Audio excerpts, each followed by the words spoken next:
we've been looking at functions and modeling and how we can look at certain situations and develop a function that describes the behavior of objects or two variables. So in this case, we're looking at variables of height and time of objects that are either thrown or dropped. In the first function, we're looking at 1/2 gt squared plus h, where g is the force of gravity, and g either is not negative 9.8 or negative 32, depending on whether we're looking at using meters or feet.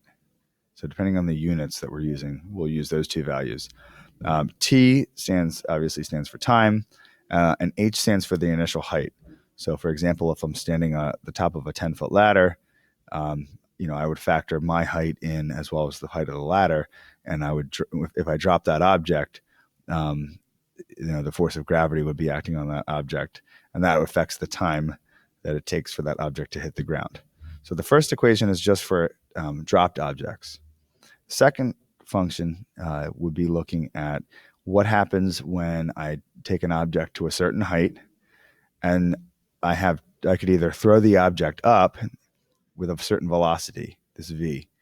So v could be positive if I throw the object up, but it also could be a negative value if I decide to throw it down, because not only do I have the force of gravity pushing that object down, but I'm also adding a little bit of extra velocity to the object. So let's take a look at some examples. In this problem right here, an object is thrown straight up from the top of a building, h feet tall, with an initial velocity of v feet per second. The height of the object as a function of time can be modeled by the function h of t equals negative 16 t squared plus vt plus h. So in this case, there's no numbers here. We're just using variables. So when we look through a problem and we find v, that number here would go where the v is, and then whatever the height is of the object would go where the h is. Let's take a look at an example that actually has numbers to replace. In the example 2, a ball is thrown straight up from the top of a 288-foot tall building, so that's the height, with an initial speed of 48 feet per second. That's their velocity, or v. The height of the ball as a function of time can be modeled by the function h of t equals negative 16 t squared plus 48t plus 288. The question asks, when will the ball reach a height of 320 feet?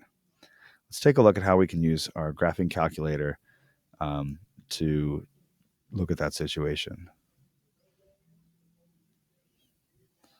So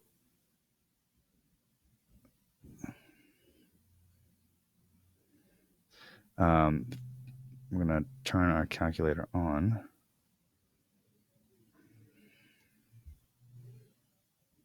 And type in our function. So the function is negative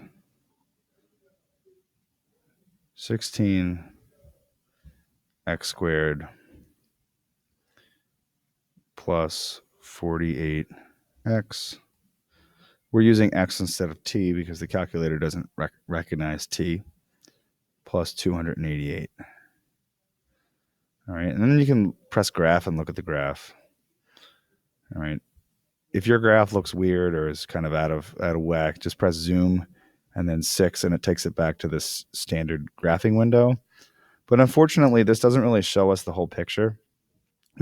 You're going to press window and go into window and make your y max something bigger than 288 feet. I mean, that's the height of the building, and we're throwing it up. So I don't know, maybe 350. Let's see what that looks like. Sometimes you have to play around with it a little bit.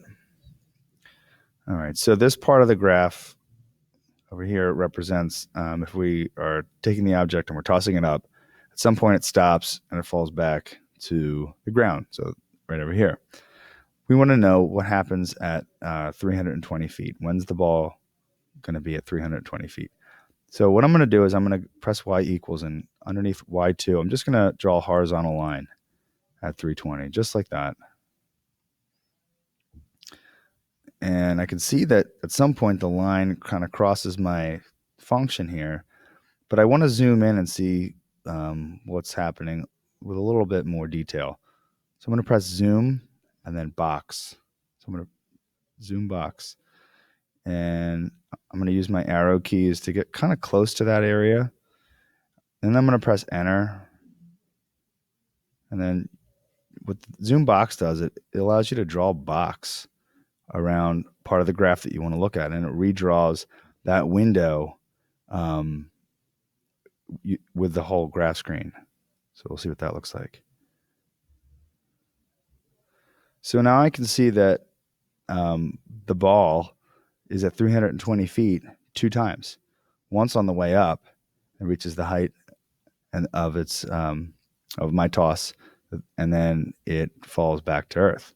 So it's going to be at 322 places.